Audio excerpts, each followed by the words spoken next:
Tara at gumawa po tayo ng DIY na dishwashing liquid. Nabili ko nga po pala ito sa Shopee. Ayan, ito po ay 8 liters. Pero pwede nyo pong lagyan ito ng tubig na 7.5 liters. Ayan po, naglagay na po ako ng tubig dyan sa timba at saka inilagay ko na po yung dishwashing liquid dyan. At saka po, imix lang po natin dyan sa tubig na 7.5 liters. Kasi po itong pang 8 liters na to ay kasama na po yung dishwashing liquid na nilalagay ko plus yung 7.5 liters na tubig po natin.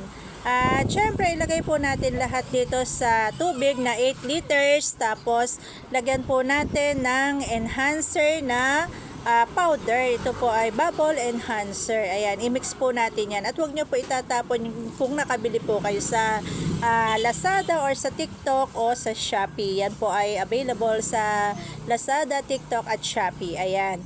Syempre yan po ay ihalo nyo at i-mix-mix lang po dyan para po malusaw po yung dishwashing liquid natin. Pag po medyo nangalay na ang inyong mga kamay at alam nyong malapot na at nadurog na yung dishwashing liquid ay okay na po yan mga lalabs.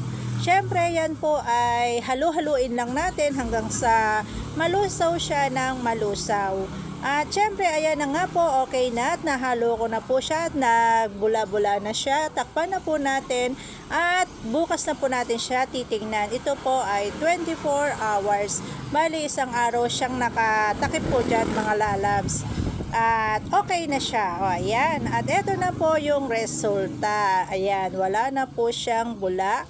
At ready na po siyang isalin sa mga container.